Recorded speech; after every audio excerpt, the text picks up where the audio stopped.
The strange V-shaped lights Terry and his wife had seen moving across the horizon marked the beginning of a series of unusual events. An hour and a half later, something else began glowing in the sky. Definitely far away, south up. There's two of them. Figure this one out. There's a double. There's a third one. Hey, Sue! Take a look at this. Oh my God! Oh. I hit bait dirt. Finally. Throughout the city, hundreds of people witnessed the strange hovering lights in the night sky. We're just excited. We're not. They keep coming. Wait, I see. Whoa! Look at them all. I got that one on video. There's just 4 of them. Look at there's 3 of them all together. I got the third one popping. There's one behind the chimney. Watch her square it up. I got 4 of them. Major sighting here. Local authorities were flooded with calls from concerned residents. Where is the binocular? I don't know. That's it right there. Oh. You see it? See it? Eye in the middle and it moves. The eye in the middle moves. And if you don't zoom in and out, look at it. It moves in and out. Okay, who do we call? Should we call the Air Force? The eerie lights hung in the sky for about 5 minutes, allowing witnesses to videotape and note many details about the size, shape, and color of the mysterious object. There they are. There's the multiple. Look at that.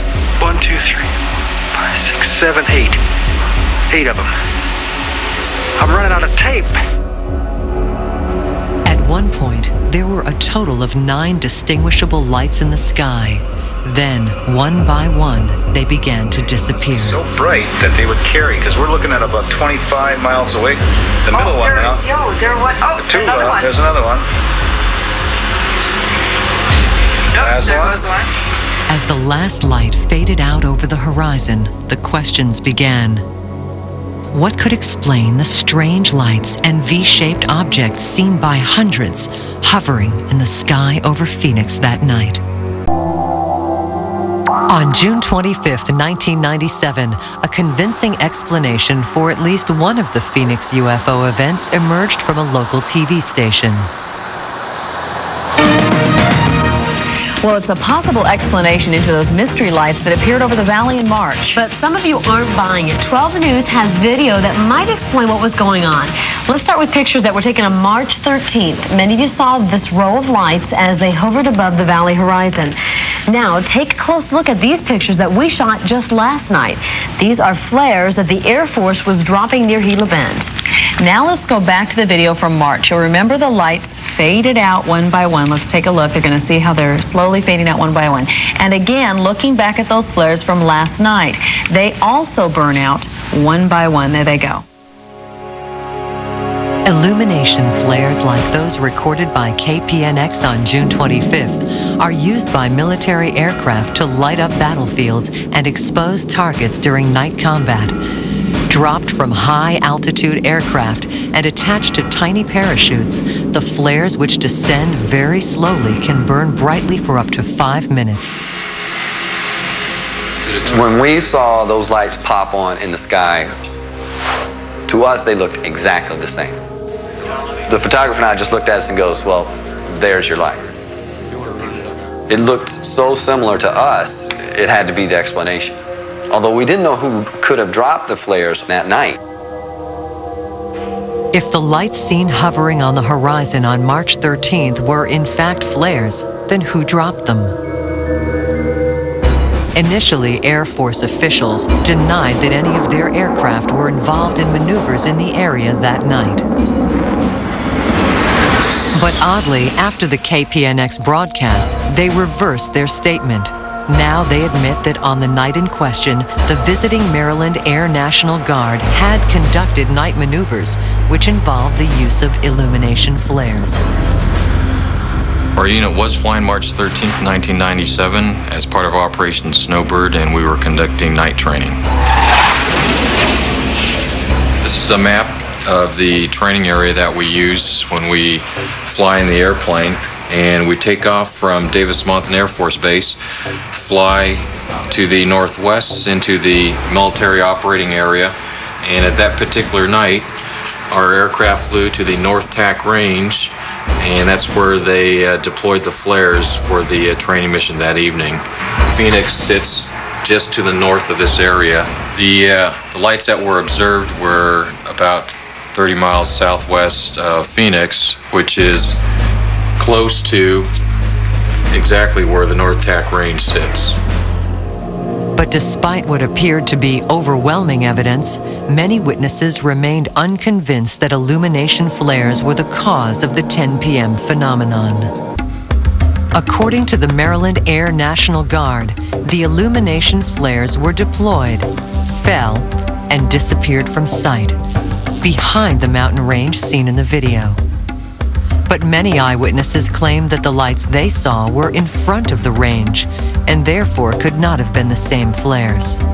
In an attempt to settle this crucial debate, we gave the tapes shot by one of the witnesses to Dr. Leonid Rudin of Cognitech, a California-based image processing firm. Rudin examined the same images that had been previously analyzed by Jim Dilatoso. We were presented with two videotapes. One videotape was shot at night. Another videotape was made during the day from approximately same location with the camera pointing in approximately same direction. Give you the angle and idea of the surroundings and what we saw at night and the mountains where the lights appeared to be. There's a mountain range here as well.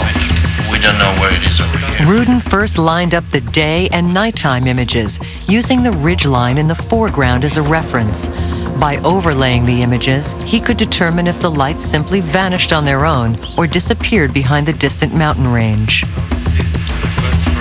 We superimposed two video sequences. We produced a new video sequence in which each frame is a combination of two frames, night and day. We registered the hill. We have no control whether it comes below the mountain or above the mountain. After several hours, the intricate process was complete. That's right. This is a loop which repeats this disappearing sequence over and over again. And the one thing that we see here, which is striking, is that at no point the lights disappear above the ridge of the mountain, and at no point the lights descend below the ridge of the mountain. The disappearance of the light coincides precisely with the point in time when the light is exactly at the top of the mountain.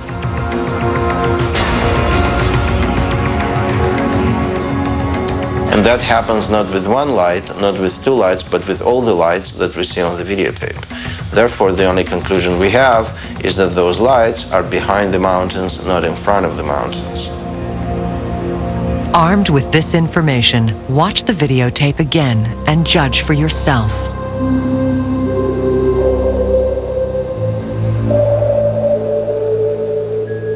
Are these merely flares dropping behind a mountain range, or UFOs mysteriously vanishing? Sometimes the human eye can form its own conclusions.